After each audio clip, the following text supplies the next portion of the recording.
Welcome to my YouTube channel HR educational hub मरমৰ ছাত্ৰ ছাত্ৰীসকল আজি আমি আলোচনা কৰিম কামৰূপ জিলাৰ নৱম শ্ৰেণীৰ হৈ যোৱা যেটো জেনাৰেল ম্যাথমেটিক্সৰ কোৱেশ্চন পেপাৰ আছে সেই কোৱেশ্চন পেপাৰত থকা 45 টা এমসিকিউ আজি আমি আলোচনা কৰিম মৰমৰ ছাত্ৰ ছাত্ৰীসকল তোমালোকৰ ক্লাস 6 ৰ পৰা ক্লাস 10 লৈকে সায়েন্স আৰু ম্যাথছৰ সকলো ধৰণৰ প্ৰশ্নৰ এনসাৰ ইউটিউব চেনেলত আলোচনা কৰা হয় গতিকে তোমালোকৰ আজি সকল সৰু ল'ৰা ছোৱালী আছে বা সৰু ভাই ভণ্টি আছে সেইসকলৰ লগত ইউটিউব চেনেলটো শেয়াৰ কৰা আৰু তোমালোকৰ ক্লাস 9 ৰ কাৰণে এই বছৰ মই যিবোৰ এমসিকিউ দিছো সেই এমসিকিউবোৰৰ পৰা 100% এমসিকিউ তোমালোকৰ পৰীক্ষাত কমন আহিছে যিবোৰ এক্সাম হৈ গৈছে সেই কোৱেশ্চন পেপাৰবোৰ অলৰেডি সলভ কৰা হৈছে তো তাতে তোমাৰ 100% কমন পৰিছে গতিকে কামৰূপ মেট্ৰ বা আনন্দ যিবোৰ জিলা আছে যিবোৰ পৰীক্ষা হোৱা নাই তো সেইবোৰতো 100% কমন পৰিব বুলি আশা আছে আৰু এই যিবোৰ তোমাৰ হাফ ইয়াৰলি এক্সামৰ যিবোৰ কোৱেশ্চন আছে সেই কোৱেশ্চন পেপাৰবোৰ তুমি সলভ কৰা অতিকৈ দৰকাৰী হয় কাৰণ এইবোৰৰ নিচিনা তোমালোকৰ পৰীক্ষাত প্ৰশ্ন আহিব আৰম্ভ কৰিছো আজিৰ প্ৰশ্নটো এটা কি কৈছে চোৱা The sum of difference of a rational number and irrational number is always এটা পরিমেয় আৰু এটা অপৰিমেয় সংখ্যাৰ যোগফল বা বিয়োগফল সদায় কি হয় চোৱা এটা যোগফল আৰু কি কৈছে বিয়োগফল বুলি কৈছে তো এটো তোমাৰ কেতিয়াবা পৰিমেয় হ'ব পাৰে কেতিয়াবা অপৰিমেয় হ'ব পাৰে তো ইয়াৰ আমাৰ ডি নম্বৰ অপচনটো কি হ'ব কাৰেক্ট হ'ব এ অৰ বি মানে তোমাৰ কেতিয়াবা অপৰিমেয় হয় কেতিয়াবা তোমাৰ কি হয় পৰিমেয় হয় তো ইয়াৰ শুদ্ধ উত্তৰটো আহিব ডি নম্বৰ অপচনটো শুদ্ধ হ'ব 2 নম্বৰ প্ৰশ্নটো কি কৈছে চোৱা তলৰ কোনটোৰ দশমিক বিস্তৃতি পৰিসমাপ্ত হয় মানে টাৰ্মিনেটিং ডেসিমেল কোনটোৰ হয় তো ইয়াৰ শুদ্ধ উত্তৰটো হ'ব ডি নম্বৰ তুমি যদি 3/8 যদি কৰা তেতিয়া হলে এটোৰ হৰণ তোমাৰ কি হৈ যাব এটা সময়ত শেষ হৈ যাব মানে পৰিসমাপ্ত হৈ যাব তো ডি নম্বৰ অপচনটো কি 3 নম্বৰ কোৱেশ্চন চা ইফ √2 1.41 দেন ভ্যালু অফ √2 এতে চোৱা যেটো √2 আছে √2 ক আমি এনেকৈ লিখিব পাৰি √8 ক আমি এনেকৈ লিখিব পাৰি এটো 2 * 4 এটা সব 4 মানে হৈছে 2 তো 2 √2 আহি গল তাৰ মানে 2 * √2 ৰ ভ্যালু দিয়া আছে তোমাৰ 1.41 তো মাল্টিপ্লাই কৰি দিলে কিমান আহিব 2 * 1 = 2 2 * 4 = 8 আৰু 2 * 1 = 2 2.82 আহিব তো ইয়াৰ বি নম্বৰ অপচনটো কি হ'ব কাৰেক্ট হ'ব 4 নম্বৰ কোৱেশ্চন চা কি কৈছে এটা বস্তুৰ বিক্ৰী মূল্য হৈছে 1800 তো বিক্ৰীত লাভ কৰি পালে 300 টকা তেতিয়ালে লাভৰ শতাংশ কিমান হ'ব সব প্ৰফিট পাৰ্সেন্টেজ এটো কিমান আহিব এটা হ'ব তোমাৰ তলত আহিব তোমাৰ কিনা দাম চোৱা এতে বিক্ৰী কৰিছে 1800 টকাত লাভ হৈছে 300 টকা তাৰ মানে কিনিছিল কিমান টকাৰে 1500 টকাৰে আৰু লাভ হৈছে কিমান 300 টকা তো ইয়াৰে তুমি কি লোৱা পাৰ্সেন্ট লোৱা তো 0 0 কেনসেল যাব ইয়াতে 0 0 কেনসেল যাব তো ইয়াতে থাকিব তোমাৰ কিমান ইয়াতে থাকিব 15 আৰু ইফালে আছে 2 তো 20 হল তো এটো আমাৰ কিমান পাৰ্সেন্ট হ'ব 20% হ'ব তো তোমাৰ এ নম্বৰ অপচনটো কি হয় কাৰেক্ট হয় 5 নম্বৰ কোৱেশ্চনটো কি কৈছে চোৱা কি শৰ্ত সাপেক্ষে ax + by + c সমীকৰণৰ লেখ দুটাৰ মূল বিন্দুৰ মাজেৰে যাব সো মূল বিন্দুৰ মাজেৰে যাবলৈ হলে যেটো ax + by + c = 0 আছে ইয়াতে c ৰ ভ্যালুটো সদায় কি হ'ব লাগিব 0 হ'ব লাগিব তাৰ মানে এ নম্বৰ অপচনটো কি হয় কাৰেক্ট হয় 6 নম্বৰ কোৱেশ্চন কি কৈছে চোৱা এটা এসাৰশন আৰু ৰিজনিংৰ কোৱেশ্চন হয় 1.8 এটা পৰিমেয় সংখ্যা এটো তোমাৰ কাৰেক্ট হয় কাৰণ যিবোৰ তোমাৰ এতে কি আছে ওপৰত বাৰ আছে মানে পুনৰাবৃত্তি সংখ্যা হয় এটো এটা সংখ্যা বাৰে বাৰে আহিব আৰু খিমলৈ আহিব তো এনেকুৱা সংখ্যাবোৰ কি হয় সদায় পৰিমেয় সংখ্যা হয় কাৰণ কি দিছে এটা পৰিমেয় সংখ্যাৰ দশমিক বিস্তৃতি পৰিসমাপ্ত তো পৰিমেয় সংখ্যাৰ দশমিক বিস্তৃতি পৰিসমাপ্ত হ'ব পাৰে নাইবা অবিৰত পুনৰাবৰ্তিতও হ'ব পাৰে তো আমাৰ কি হল তোমাৰ এসাৰশন আৰু ৰিজন দুটা কাৰেক্ট হল আৰু ৰিজনটো এসাৰশনৰ শুদ্ধ ব্যাখ্যাও হয় তো ইয়াৰে তোমাৰ এ নম্বৰ অপচনটো কি হ'ব কাৰেক্ট হ'ব তো এ নম্বৰ অপচন কাৰেক্ট অপচন হয় 7 নম্বৰ কোৱেশ্চনটো কি কৈছে চোৱা p² + 10p + 25 is the square of এটো কাৰ মানে বৰ্গ হয় p² এটা আছে সব p² + 10p + 25 এটো কাৰ বৰ্গ হয় এটো হৈছে p + 5 ৰ বৰ্গ তো p + 5 মানে তোমাৰ a + b হোল স্কয়াৰত বহাই দিলে এটো কি আহিব p² + 2ab মানে 2 এটো ab ইয়াছে p আৰু b আছে 5 আৰু প্লাস b² মানে 5² মানে এটা আহিব তোমাৰ p² + 2 5 = 10p আৰু প্লাস 5 তো এটো তোমাৰ বি নম্বৰ অপচনটো কাৰেক্ট অপচন হয় 8 নম্বৰ কোৱেশ্চনত কি কৈছে সো যদি x = √2 + 1 হয় then value of 1/x 1/x ৰ ভ্যালু কি হ'ব এটা সো একেবাৰে সিম্পল হয় এটো 1/x যদি তুমি লিখা তেতিয়া হলে এটো লিখিব পাৰিবা 1/√2 + √2 + 1 তো ইফালে তোমাৰ এইটোৰ হৰ পৰিমীকৰণ কৰাৰ কাৰণে √2 + 1 আৰু ইফালৰ লগত পূৰণ কৰিব লাগিব √2 - 1 আৰু ওপৰত আহিব √2 - 1। তো এইটো যদি তুমি কৰা এইটো a² - b² ফৰ্মুলাত আহি যাব, মানে √2 হোল স্কুৱেৰ - 1 স্কুৱেৰ আৰু ওপৰত থাকিব তোমাৰ √2 - 1। তো 2² - 1 মানে √2 কেঞ্চেল যাব, 2 আৰু √2 কেঞ্চেল কৰি থাকিব 2 - 1 1 হ'ল আৰু ওপৰত ৰৈ গ'ল √2 - 1। তাৰমানে আমাৰ এনচাৰটো আহিব ডি নম্বৰ, এইটো √2 - 1। 9 নম্বৰ কুৱেশ্যন চোৱা, x³ + 1 x + 1 এৰে হৰণ কৰিলে ভাগে কিমান হ'ব? চোৱা ইয়াতে x + 1 দি আছে, তো ইয়াৰ পৰা x ৰ ভেলুটো লৈ লোৱা, এইটো x ৰ ভেলু -1 আহিব। ইয়াতে আছে x³ + 1, তো ইয়াৰে পৰা তুমি x³ মানে কি -1³ + 1, তো -1³ মানে হৈছে -1 + 1, মানে এইটো কিমান আহিব 0 আহিব। ইয়াৰ এ নম্বৰ অপশ্যনটো কাৰেক্ট অপশ্যন হয়। ইয়াৰ পিছত 10 নম্বৰ কুৱেশ্যন চোৱা, x³ + y³ উৎপাদক বিশ্লেষণ কৰিলে কি হ'ব? এইটো হ'ব তোমাৰ এইটো এ নম্বৰ অপশ্যনটো কাৰেক্ট হয়। ইয়াৰ পিছত 11 নম্বৰ কুৱেশ্যনটো চোৱা, এইটো দি ভেলু অফ ইমানৰ ভেলু কি হ'ব? তো এইটোৰ ভেলু ওলাবলৈ হ'লে তুমি এই দুটা আগতে মাল্টিপ্লাই কৰা, তাৰপিছত এইটো মাইনাছ কৰি দিয়া, ইয়াৰ ভেলু আহিব 208। এইটো তোমাৰ এ নম্বৰ অপশ্যনটো কাৰেক্ট হয়। 12 নম্বৰ কুৱেশ্যনটো কি হৈছে? চোৱা, তলৰ কোনটো বহুপদ? চোৱা, বহুপদ হ'বলৈ হ'লে যিবোৰ চলক থাকে x, y বা a, b, সেইবোৰ চলকৰ যিটো ওপৰত যিটো পাৱাৰ থাকিব, সেই পাৱাৰবোৰ সদায় কি হ'ব লাগিব? এই গোটেইকেইটা পাৱাৰ সদায় তোমাৰ কি হ'ব লাগিব? পূৰ্ণ সংখ্যা হ'ব লাগিব। মানে 0 হ'ব পাৰে, 1 হ'ব পাৰে, 2 হ'ব পাৰে, তো পূৰ্ণ সংখ্যা হ'ব লাগিব, তেতিয়াহে সেইটো কি বুলি কয়? বহুপদ বুলি কয়। তো এইটো এটাই আছে, এইটো এ নম্বৰ, তো x² + √2 এইটো হৈছে বহুপদ। ইয়াতে কিন্তু চোৱা, যিবোৰ সংখ্যা আছে সংখ্যাৰ ওপৰত √2 থাকিলে নহয়, তোমাৰ চলকৰ ওপৰতহে √2 থাকিলে সেইটো কি নহয়? বহুপদ নহয়। তো ইয়াৰ এ নম্বৰ অপশ্যনটো কাৰেক্ট হ'ব। 13 নম্বৰ কুৱেশ্যনত কি কৈছে চোৱা, তলৰ কোনটো চৰ্তৰ বাবে AB বিন্দুটো x অক্ষত থাকিব? এইটো তলৰ কোনটো চৰ্তৰ বাবে AB বিন্দু x অক্ষত থাকিব? চোৱা, x অক্ষৰ সমীকৰণ হৈছে y = 0, মানে y ৰ ভেলুটো সদায় ইকুৱেল হ'ব লাগিব। ইয়াতে চোৱা, AB বিন্দু তোমাৰ x ৰ ঠাইত কি আছে? a আছে, আৰু y ৰ ঠাইত কি আছে? b আছে। তো b ৰ ভেলুটো সদায় 0 হ'ব লাগিব, আৰু a ≠ 0 হ'ব। তো তোমাৰ এইটো বি নম্বৰ অপশ্যনটো কি হ'ব? কাৰেক্ট হ'ব। 14 নম্বৰ কুৱেশ্যনত কি কৈছে চোৱা, এতে 3x - y = 6 সমীকৰণৰ লেখডালে x অক্ষত ছেদ কৰা। এতিয়া চোৱা, x অক্ষত ছেদ কৰিলে y ৰ ভেলু সদায় 0 হয়। তো যিটো আমাৰ ইকুৱেশ্যন দিছে 3x - y = 6, y ৰ ভেলুটো 0 হ'লে ইয়াতে তোমাৰ x ৰ ভেলু কিমান আহিব? x ৰ ভেলু আহিব 2। তাৰমানে এ নম্বৰ অপশ্যনটো কি হয়? কাৰেক্ট হয়। ইয়াতে 15 নম্বৰ কুৱেশ্যন চোৱা, যদি x = 0 হয় তেতিয়াহ'লে এইটোৰ মান কিমান হ'ব? তো ইয়াতে আছে কি তোমাৰ চোৱা, 5x³ - 4x² + 3। ইয়াতে x ৰ ভেলু 0 দি আছে, তো এইটো যদি আমি 0 x ৰ ঠাইত যদি আমি 0 বহাওঁ, এইখিনি 0 হৈ যাব, মাইনাছ x ৰ ঠাইত 0 বহালে 4 এৰে মাল্টিপ্লাই কৰিলে 0 হৈ যাব, +3 ৰৈ যাব, মানে এইটো আহিব 3। C number option correct answer. 16 number question চোৱা, এইটো তলৰ কোনটো অপৰিমেয় সংখ্যা? চোৱা, যিটো এ নম্বৰটো আছে সেইটো অপৰিমেয় সংখ্যা, কাৰণ তোমাৰ নাম্বাৰবোৰ ৰিপিট হৈছে, কিন্তু তোমাৰ পুনৰাৱৰ্তিত হোৱা নাই। তো বেলেগ বেলেগ, প্ৰথমতে 5 আছে এটা, তাৰপিছত আহিছে 2টা, তাৰপিছত আহিছে 3টা। তো এনেকুৱা সংখ্যাবোৰ অপৰিমেয় সংখ্যা হয়, আৰু √23টো এটা অপৰিমেয় সংখ্যা হয়। তো তেনেকুৱা অপশ্যন ইয়াতে দিয়াই নাই, তো তুমি √d টো কাৰেক্ট বুলি ধৰি লোৱা। 17 নম্বৰ কুৱেশ্যন চোৱা, এইটো কিউবিক ৰুট অফ 125। তো 125ক যদি তুমি কিউবিক ৰুটত প্ৰকাশ কৰা, তেতিয়াহ'লে এইটো তোমাৰ কিমান আহিব? এইটোৰ ভেলু আহিব 5, কাৰণ তোমাৰ 5 × 5 × 5 কৰিলে আমি কি পাওঁ? 125 পায়। 5 5 জাৰ তোমাৰ 25, আৰু 25 5 জাৰ 125, মানে তোমাৰ এইটো কিউবিক ৰুট অফ 125ৰ ভেলু হৈছে 5। তাৰমানে চি নম্বৰ অপশ্যনটো কি হয়? কাৰেক্ট হয়। 18 নম্বৰ কুৱেশ্যন চোৱা, শূন্য বহুপদৰ মাত্ৰা। শূন্য বহুপদৰ মাত্ৰা কি হয়? এইটো নট ডিফাইন্ড হয়। তো ডি নম্বৰ এনচাৰটো কি হয়? কাৰেক্ট হয়। 19 নম্বৰ কুৱেশ্যনত কি কৈছে চোৱা, এইটো তলৰ কোনটো 2x + 3y = 8 সমীকৰণৰ সমাধান নহয়?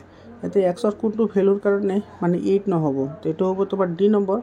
ইয়াতে চোৱা, 2x + 3y = 8 আছে, ইয়াতে x ৰ ভেলু 1 আছে, y ৰ ভেলু 1 আছে, তো 2 + 3 হ'ব, মানে 2 × ইয়াতে 1 বহাই দিয়া, আৰু ইয়াতে 1 বহাই দিয়া, তো 2 1 জাৰ 2 হ'ল, আৰু 3 1 জাৰ 3 হ'ল, তো এইটো 6 আহিব, 8ৰ ইকুৱেল নহয়। তাৰমানে আমাৰ এইটো অপশ্যনটো কি হ'ব? কাৰেক্ট হ'ব। 20 নম্বৰ কুৱেশ্যন চোৱা, কি কৈছে? ax³ + bx⁴n + cx + d be a quadratic polynomial under what condition, কোনটো চৰ্ত সাপেক্ষে x³ + b x⁴n + cx + d এটা দ্বিঘাত বহুপদ হ'ব।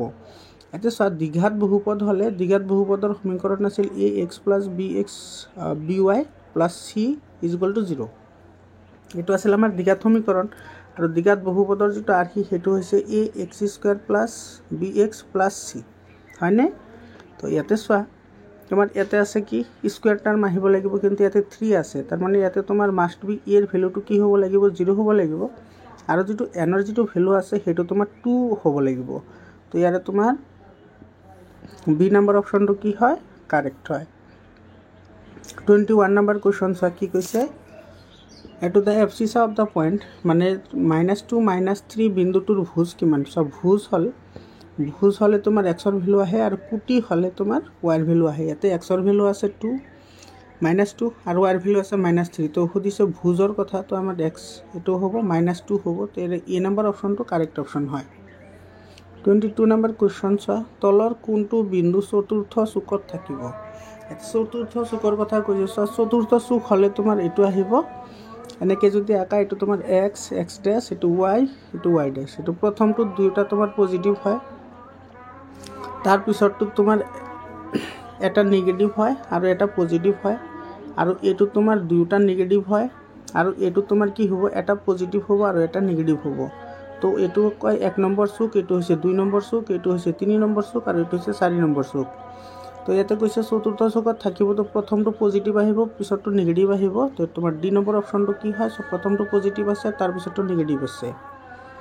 23 নম্বৰ কুৱেশ্যন কি কৈছে, চোৱা, কোনটো চুকত বিন্দু এটাৰ কুটি ঋণাত্মক হ'ব। এইমাত্ৰ আমি কৰিলোঁ, যিটো 3 নম্বৰ আৰু 4 নম্বৰ চুক আছে সেইটো তোমাৰ ভুজ কুটি কি হয়, ঋণাত্মক হয়, মানে তোমাৰ ৱাইৰ ভেলুটো ঋণাত্মক হয়। তো ইয়াৰে এ নম্বৰ অপশ্যনটো কাৰেক্ট হ'ব।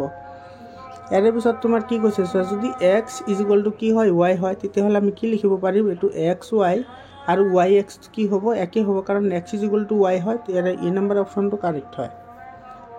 25 নম্বৰ কুৱেশ্যনত কি কৈছে, চোৱা, p -4 -3 বিন্দুটোৰ x অক্ষৰ পৰা লম্ব দূৰত্ব হ'ব। ইয়াতে লম্ব দূৰত্ব সুধিছে, তো এইটোৰ ক্ষেত্ৰত তোমাৰ লম্ব দূৰত্ব হ'ব -3। এইটো এটা কথা লক্ষ্য কৰিবা, x অক্ষৰ পৰা তোমাৰ যদি লম্ব দূৰত্ব সোধে, তেতিয়াহ'লে তোমাৰ এই বিন্দুটোৰ যিটো ৱাইৰ ভেলু আছে, তো ৱাইৰ ভেলু কি আছে, -3 আছে, তো সেইটো হ'ব এনচাৰ। আৰু যদি ৱাই অক্ষৰ কথা সোধে, তেতিয়াহ'লে এক্সৰ যিটো ভেলু থাকে সেইটো হয় এনচাৰ। বুজি পাইছানে? যিহেতু এইটো x অক্ষৰ পৰা বিন্দুৰ কৈছে, গতিকে আমাৰ ৱাইৰ ভেলু যিটো আছে সেইটো হ'ব তাৰ দূৰত্ব, পাৰপেণ্ডিকুলাৰ দূৰত্ব, মানে লম্ব দূৰত্ব। তো এইটো হ'ব -3, টো হ'ব তোমাৰ শুদ্ধ উত্তৰ। 26 নম্বৰ কুৱেশ্যনত কৈছে, চোৱা, x অক্ষৰ সমীকৰণ হ'লে ৱাইৰ মান সদায় 0 হয়, সেইটো একেবাৰে ইজি কুৱেশ্যন হয়, আৰু y অক্ষৰ সমীকৰণ হ'লে এক্সৰ ভেলুটো 0 হয়। 27 নম্বৰ কুৱেশ্যন কি কৈছে, চোৱা, দুডাল সমান্তৰাল ৰেখাৰ সাধাৰণ বিন্দু কিমান থাকে। 0 সমান্তৰাল ৰেখাটো তোমাৰ এনেকুৱা হয়, কোনো বিন্দুতে কটাকটি নকৰে, তো সেইটো তোমাৰ মানে কটাকটি কৰা বিন্দুৰ সংখ্যা 0। 28 নম্বৰ কুৱেশ্যনত কি কৈছে, চোৱা, তলৰ কোনটো ক্ৰমিক যুগল x - 2y = সমীকৰণৰ এটা সমাধান হয়। তো ইয়াতে যিটো অপশ্যন দিয়া আছে, সেই অপশ্যনটো ইয়াতে তোমাৰ ইটো দিয়া আছিল কিমান, x - 2y = 4। এইটো x - 2y = 4। তো ইয়াতে ভেলু কেইটা বহাই চোৱা, এক্সৰ ভেলু 4 বহোৱা আৰু ৱাইৰ ভেলু 0 বহোৱা। তো ৱাইৰ ভেলু 0 আছে, তো 2 × 0 = কি হ'ব, 4 হ'ব। তো তোমাৰ সেইটো চি নম্বৰ অপশ্যনটো কি হয়, কাৰেক্ট হয়। 29 নম্বৰ কুৱেশ্যনত কি কৈছে, চোৱা, যদি x এটা প্ৰত্যাৱৰ্তী বা প্ৰবৃদ্ধ কোণ হয়, তেন্তে তলৰ কোণটো শুদ্ধ। যিটো চোৱা, প্ৰত্যাৱৰ্তী কোণ সদায় 180 ডিগ্ৰীতকৈ ডাঙৰ হয় আৰু তোমাৰ 360 ডিগ্ৰীতকৈ সদায় সৰু হয়। তো ইয়াৰে তোমাৰ বি নম্বৰ অপশ্যনটো কাৰেক্ট হয়। 30 নম্বৰ কুৱেশ্যন কি কৈছে, চোৱা, এটা ত্ৰিভুজৰ বহিকোণৰ মাপ 110 ডিগ্ৰী আৰু ইয়াৰ দূৰৱৰ্তী অন্তঃকোণ দুটাৰ মাপ সমান হ'লে প্ৰতিটো দূৰৱৰ্তী অন্তঃকোণৰ মাপ কিমান হ'ব। ইয়াতে আমাৰ এনেকুৱা এটা ত্ৰিভুজ আছে, এইটো ধৰি লোৱা তোমাৰ ABC ত্ৰিভুজ, আৰু এইটোৰ বহিকোণৰ মান দি আছে 110 ডিগ্ৰী, আৰু ইফালে থকা যিকেইটা কোণ আছে সেই কোণ দুয়োটা সমান। তো এইটো যদি x হয়, এইটো কি হ'ব, x হ'ব। বুজি পালানে? তো ইফালে 110 ডিগ্ৰী দিয়া আছে, তো 110 ডিগ্ৰীৰ আধা, এইটো চোৱা, এইটো ত্ৰিভুজ এটাৰ বহিকোণৰ মান তাৰ বিপৰীত ফালে থকা অন্তঃকোণ দুটাৰ সমষ্টিৰ সমান হয়, মানে x + x = কি হ'ব, 110 ডিগ্ৰী হ'ব। তো ইফালে 2x = 110 ডিগ্ৰী, তাৰমানে x = 55 ডিগ্ৰী। ইয়াতে চি নম্বৰ অপশ্যনটো কি হয়, কাৰেক্ট হয়। 31 নম্বৰ কুৱেশ্যন চোৱা, 31 নম্বৰ কুৱেশ্যনত কি কৈছে, এটা সমকোণী ত্ৰিভুজৰ এটা ত্ৰিভুজৰ সূক্ষ্মকোণৰ মাপ 60 ডিগ্ৰী হ'লে আনটো সূক্ষ্মকোণৰ মাপ কিমান হ'ব। ইয়াতে তোমাৰ সমকোণী ত্ৰিভুজ বুলি কৈছে। তো এইটো এটা সমকোণী ত্ৰিভুজ হয়। এইটো হৈছে ABC। এই কোণটোৰ মান তোমাৰ কিমান দিয়া আছে? 90 ডিগ্ৰী দিয়া আছে। তো এটাৰ মান দিয়া আছে তোমাৰ 60 ডিগ্ৰী। ধৰি লোৱা এইটোৰ মান 60 ডিগ্ৰী দিয়া আছে, তেতিয়াহ'লে এইটোৰ মান কিমান হ'ব? একেবাৰে চিম্পল হয়। ত্ৰিভুজ এটাৰ অন্তঃকোণৰ সমষ্টি হৈছে 180 ডিগ্ৰী। তো এইটো আৰু এইটো প্লাছ কৰিলে তোমাৰ 150 ডিগ্ৰী হ'ব। তো 150 ডিগ্ৰীৰ লগত কিমান প্লাছ কৰিলে 180 ডিগ্ৰী হ'ব? 30 ডিগ্ৰী প্লাছ কৰিলে হ'ব। তো তোমাৰ এইটো বি নম্বৰ অপশ্যনটো কাৰেক্ট অপশ্যন হয়। 32 নম্বৰ কুৱেশ্যন চোৱা কি কৈছে, যদি ABC ত্ৰিভুজ ABC যদি এংগল বি আৰু এংগল চি সমান হয়, তেন্তে দীৰ্ঘতম বাহুটো কি হ'ব? ইয়াতে তোমাৰ বি আৰু চি বুলি কৈছে। তো বি আৰু চিৰ আমি এটা ত্ৰিভুজ লওঁ। এনেকৈ ধৰি লৈছোঁ আমাৰ এইটো এটা ত্ৰিভুজ, আৰু এইটো হ'ব তোমাৰ এইটো ধৰা এ, এইটো বি আৰু এইটো ধৰা চি। ঠিক আছে, তোমাৰ বি আৰু চি এই দুটা এংগল ইকুৱেল দি আছে। এইটো দি আছে 45 ডিগ্ৰী আৰু এইটোও দি আছে তোমাৰ 45 ডিগ্ৰী। তেতিয়াহ'লে এই এংগলটো তোমাৰ 90 ডিগ্ৰী হৈ গ'ল। তেতিয়াহ'লে কৈছে দীৰ্ঘতম বাহুটো কোনটো হ'ব? তো এই কোণ দুটাৰ বিপৰীত ফালে যিটো বাহু আছে সেইটো তোমাৰ কি হয়? ত্ৰিভুজৰ দীৰ্ঘতম বাহু হয়। তো ইয়াতে চোৱা বি আৰু চি ইকুৱেল দি আছে। তো বি আৰু চিৰ অপজিট যিটো বাহু সেইটো কি আছে? সেইটো আছে তোমাৰ AC বাহু আছে। তো এইটো তোমাৰ বি নম্বৰ অপশ্যনটো কি হ'ব? কাৰেক্ট হ'ব। 33 নম্বৰ কুৱেশ্যনটো চোৱা কি কৈছে, যদি পি পেৰেলেল কিউ হয় তেতিয়াহ'লে এক্সৰ মান কিমান হ'ব? চ' ইয়াতে যিটো এংগল দি আছে 70 ডিগ্ৰী, তেতিয়াহ'লে এই এংগলটোৰ মান কিমান ডিগ্ৰী আহিব? সেইটো মানে এইটো ধৰি লৈছোঁ আমাৰ এক্স। তো তোমাৰ ইয়াতে এক্স প্লাছ 70 ডিগ্ৰী কৰিলে এইটো কিমান ডিগ্ৰী আহিব? 180 ডিগ্ৰী আহিব, কাৰণ এইটো হৈছে ৰৈখিক জুৰীয়া কোণ। ৰৈখিক জুৰীয়া কোণৰ মান প্লাছ কৰিলে সদায় কি হয়? 180 ডিগ্ৰী হয়। আৰু এই কোণটো তোমাৰ এই 2xৰ লগত সমান হ'ব। ঠিক আছে, তো ইয়াৰে পৰা তুমি এক্সৰ ভেলুটো ওলাই লোৱা। আগতে তো এক্স ইকুৱেলটো কিমান আহিব? 180 মাইনাছ 70। তো ইয়াৰে পৰা আহিব 110 ডিগ্ৰী। আৰু এইটো তোমাৰ কাৰ লগত সমান হ'ব? 2xৰ লগত সমান হ'ব, কাৰণ এইটো কোণ আৰু এইটো কোণক বিপৰীত শীৰ্ষক কোণ বুলি কয়, আৰু বিপৰীত শীৰ্ষক কোণ সদায় সমান হয়। মানে 2x ইকুৱেলটো 110 ডিগ্ৰী হ'লে x ইকুৱেলটো কিমান আহিব? 55 ডিগ্ৰী আহিব। তো তোমাৰ বি নম্বৰ অপশ্যনটো কাৰেক্ট অপশ্যন। 34 নম্বৰ কুৱেশ্যনত কি কৈছে চোৱা। 34 নম্বৰ কুৱেশ্যনত কৈছে যে এটা সামান্তৰিকৰ এটা বাহুৰ যোগ ক্ৰমিক বাহুটোৰ আধা হয় আৰু সামান্তৰিকটোৰ পৰিসীমা 24 হয়, তেন্তে দীঘল বাহুটোৰ যোগ কিমান হ'ব? তো এনেকুৱা ক্ষেত্ৰত তোমাৰ শুদ্ধ উত্তৰ যিটো আহিব 34 নম্বৰ কুৱেশ্যনৰ শুদ্ধ উত্তৰটো আহিব তোমাৰ 8 চেণ্টিমিটাৰ আহিব ইয়াৰে শুদ্ধ উত্তৰ। সামান্তৰিকৰ যিটো পেৰিমিটাৰ হয় সেইটো কি হয়? 2 ইনটু শ্বৰ্ট ছাইড প্লাছ কি হয়? লং ছাইড হয়। তো ইয়াতে যিটো 2 আৰু এইটো দিয়া আছে তোমাৰ 24। তো 24 লোৱা, আৰু ইফালে চোৱা শ্বৰ্ট ছাইডটো দিয়া আছে কিমান? শ্বৰ্ট ছাইডটো আমাৰ দিয়া আছে নেকি? শ্বৰ্ট ছাইডটো দিয়া নাই। এইটো এটাৰ আনটোৰ কি হয়? 3 গুণ বুলি কৈছে। তো তোমাৰ এইটো যদি S হয়, এইটো তোমাৰ কি হ'ব? 3S হ'ব, হয়নে? তো ইয়াৰে পৰা এইটো যদি তুমি ইফালে লৈ আহা ডিভাইড হৈ যাব, তাৰমানে এইটো 12 হ'ব। আৰু তোমাৰ ইফালে আধা বুলি কৈছে, তো এইটো 2 গুণ হৈ যাব। তো 2 গুণ হৈ গ'লে তোমাৰ এইটো ইফালে লৈ আহিলে হৰণ হ'লে ইফালে থাকিব 12, আৰু ইফালে তোমাৰ 2S প্লাছ S মানে কি হ'ব? 3S। মানে ইয়াৰে পৰা এছৰ ভেলুটো আমি কিমান পালোঁ? 4 পালোঁ। আৰু যিটো দীৰ্ঘতম বাহু আছিল সেইটো কি আছিল? তোমাৰ 2S আছিল। তো এছৰ ভেলু আমি কিমান পালোঁ? 4 পালোঁ। তো 2 ঠাইত S বহাই দিয়া, তাৰমানে 2 ইনটু 4 মানে 8 হ'ব। তো ডি নম্বৰ অপশ্যনটো কি হ'ল? কাৰেক্ট অপশ্যন হ'ল। 35 নম্বৰ কুৱেশ্যন কি কৈছে চোৱা। x ইকুৱেল টু 2 আৰু y ইকুৱেল টু 1 হ'লে এইটোৰ কেৰ মান কিমান হ'ব? ইয়াতে একেবাৰে ইজি হয়। 2x plus 3y equal to কে দিয়া আছে।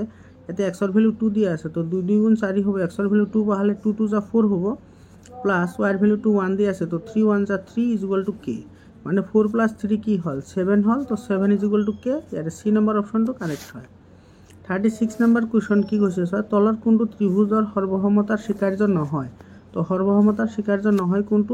তোমাৰ বি নম্বৰ যিটো অপশ্যন আছে এইটো সৰ্বসমতাৰ নহয়, বাকীকেইটা হয়। 37 নম্বৰ কুৱেশ্যনত কি কৈছে চোৱা। 37 নম্বৰ কুৱেশ্যনত কৈছে তোমাৰ এইটো ABC আৰু PQR আমাৰ দুটা ত্ৰিভুজ আছে। এটা ধৰা ABC আৰু এটা ত্ৰিভুজ আছে PQR।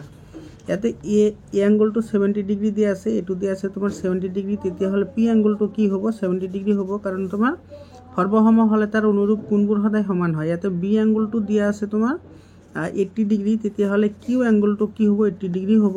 তো চি এংগলটো দিয়া আছে ইয়াতে 30 ডিগ্ৰী, গতিকে আৰ এংগলটো কি হ'ব? 30 ডিগ্ৰীয়ে হ'ব। তো ইয়াৰে তোমাৰ এইটো এ নম্বৰ অপশ্যনটো কি হয়? কাৰেক্ট হয়। 38 নম্বৰ কুৱেশ্যনত কি কৈছে চোৱা। এটা চতুৰ্ভুজ যাৰ প্ৰতিটো বাহুৰ মান সমান আৰু প্ৰতিটো কোণ 90 ডিগ্ৰী। তো সেইটো কি বুলি কোৱা হয়? সেইটো বৰ্গ বুলি কোৱা হয়। একেবাৰে ইজি হয়।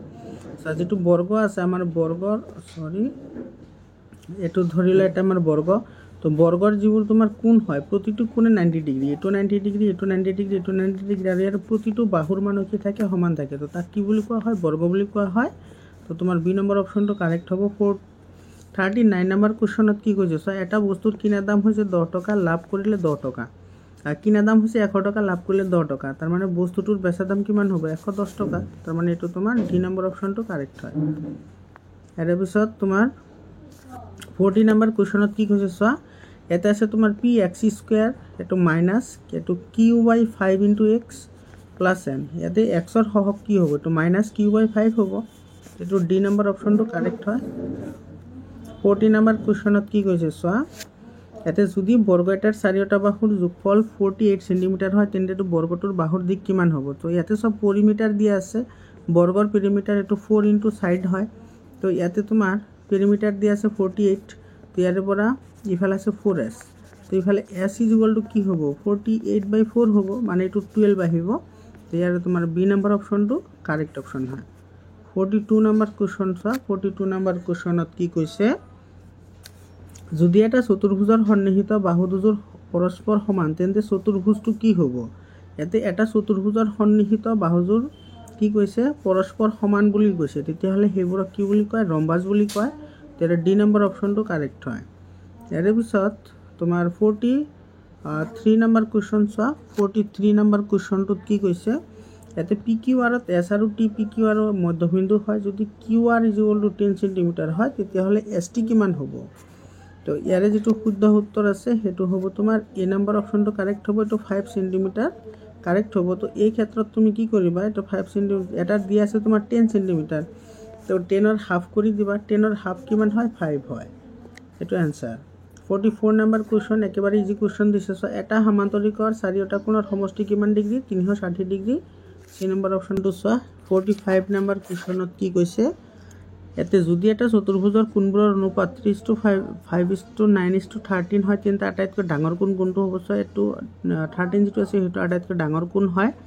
এইটো আমি ওলাম কেনেকৈ? চোৱা, ত্ৰিভুজৰ তোমাৰ চাৰিওটা অন্তঃকোণৰ সমষ্টি হৈছে 360 ডিগ্ৰী। তো এই গোটেইকেইটা কোণ যোগ কৰি দিয়া। গোটেইকেইটা কোণ যোগ কৰিলে তুমি কিমান পাবা? ইয়াতে পাবা তোমাৰ এইটো চোৱা, ইয়াতে তোমাৰ 3 আৰু 5 8 হয়। 8 আৰু 9 তোমাৰ কিমান হয়?